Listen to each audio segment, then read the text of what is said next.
नमस्कार बच्चों। तो आज हम विषय गणित में देखने वाले हैं घातांक और घनमूल। ओके बच्चों, आपको जैसा कल एक नई सूचना आई है कि जैसे पिछले साल पोर्शन कटा हुआ था वैसे इस साल भी आपको पोर्शन उतना कट के ही आएगा। ओके, तो चलो देखते हैं बच्चों। तो घातांक तथा घनमूल में क्या है और उसको किस तरीके से हम लिख सकते हैं। पहले इसको समझते हैं कि घातांक तथा घनमूल होते क्या हैं। तो आपने पढ़ा होगा पिछली कक्षा में ओके कि घातांक और घनमूल क्या होता है। तो देखिए, जैसे हम ये आपने पढ़ा है कि जैसे 2 घाते 5 ऐसा लिखा होगा तो इसके अंदर नीचे क्या होता है, नीचे जो संख्या है वो आधार ली जाती है, ऊपर जो संख्या है उसको घातांक बोला जाता है। तो 2 यह आधार है और 5 यह घातांक है। घातांक के नियम m तथा n पूर्णांक संख्या हो, क्योंकि घातांक के नियम मतलब m और n क्या होंगे, पूर्णांक संख्या होंगे। पूर्णांक मतलब उसमें ऋणात्मक संख्या भी आ सकती है, धनात्मक भी आ सकती हैं। ओके, लेकिन दशमलव वाली संख्या नहीं आएगी। ओके, तो देखिए फिर हो तो अब ये सब सूत्र हमने बच्चों देखा है, तो सूत्र मैं आपको एक बार लिख देता हूँ, वो आप रिवाइज कर लीजिए। पहला सूत्र, जब घातांक सेम होते हैं, नहीं, जब आधार एक जैसे होते हैं और गुणे का चिन्ह होता है तो घातांक क्या होता है, जुड़ जाता है। ओके, दूसरा, जब आधार सेम होता है और बीच में भाग होता है तो घातांक क्या होता है, घट जाता है। क्लियर। तीसरा, जब आधार अलग अलग होते हैं और घातांक दोनों का एक ही होता है तो वह घातांक दोनों के साथ आ जाता है। चौथा, किसी भी संख्या के घाते 0 मतलब उसका आंसर क्या आएगा, 1। पांचवा, a घाते ऋण m को हम लोग कैसे लिख सकते हैं, a घाते 1/am, a घाते m। छठवा बच्चों, a घाते m गुणे n, तो जब ऐसा रहेगा तो हम लोग क्या करते हैं, अपने घातांक का गुणा हो जाता है। सातवां, a/b घाते m, तो ये बच्चों ये घात a के साथ भी आ जाएगा, ये घात b के साथ भी आ जाएगा, तो a घाते m बटे b घाते m।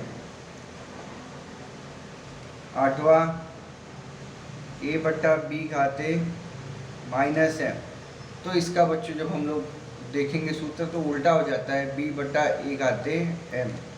ओके, तो जो संख्या रहेगी वह क्या हो जाएगी, उसका जो हर है वो अंश हो जाएगा, जो अंश है वो हर हो जाएगा। तो इस तरीके से यहाँ पर दिया गया है बच्चों।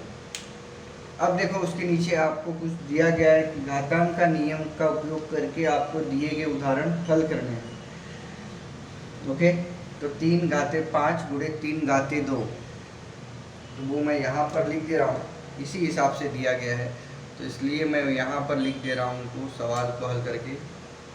देखिए पहला क्या था, 3 घाते 5 गुणे 3 घाते 2, तो देखिए आधार आधार बराबर है तो घातांक क्या हो रहे हैं, जुड़ जा रहे हैं। तो 3 घाते 5 धन 2 हो जाएगा बच्चों, तो जुड़ने के बाद क्या आ जाएगा, 3 घाते 7 आ जाएगा बच्चों। अब नेक्स्ट क्या था, 3 घाते 7 भागे 3 घाते 9, तो देखिए अब इसमें क्या आ जाएगा, 3 घाते, तो 7 में से 9 घटेगा तो कितना आ जाएगा, 3 घाते ऋण 2। तो इसको हम लोग कैसे लिख सकते हैं, इसको हम लोग लिख सकते हैं 1/3 घाते 2, क्योंकि ये ऋण में है, नीचे आएगा तो धन में हो जाएगा। फिर बच्चों आगे क्या था, 3 घाते 4 5। ओके, तो देखिए जैसा जहाँ पर है उस सूत्र के सामने मैं वैसा हल कर रहा हूँ। तो देखिए ये इसका सूत्र है, तो यहाँ पे क्या आ जाएगा, 3 घाते 4 गुणे 5, तो कितना आ जाएगा, 3 घाते 20। फिर बच्चों नेक्स्ट क्या था, 5 घाते -3, तो ये सूत्र द्वारा हल होगा तो क्या हो जाएगा, 1/5 घाते 3। फिर 5 घाते 0 बराबर 1, वो ये सूत्र द्वारा हो जाएगा बच्चों। फिर 5 घाते 1 मतलब वो एक ही होने वाला है, 5 का घात 1 करेंगे तो क्या आएगा आंसर, 5 ही आने वाला है। फिर यहाँ पे बच्चों और एक सवाल था, 5 गुणे 7, फिर कोष्टक घाते 2, क्या हो जाएगा, 5 घाते 2 गुणे 7 घाते 2, इस तरीके से आ जाएगा। फिर और एक सवाल था बच्चों, 5/7 घाते 3, क्या आ जाएगा, यह ऊपर के लिए भी होगा और नीचे के लिए भी होगा। फिर लास्ट में बच्चों अपना एक सवाल था इस तरीके से, 5/7 - 3, तो इसका उल्टा हो जाएगा, तो 7/5 घाते 3। ओके, तो इस तरीके से बच्चों आपको ये मैंने रिवाइज कराया है और उसके सूत्र के हिसाब से जो सवाल थे उसको मैंने करवाया है। ओके, आपको इतना समझकर सोचकर करना है, ओके, जिससे कि दिक्कत ना हो।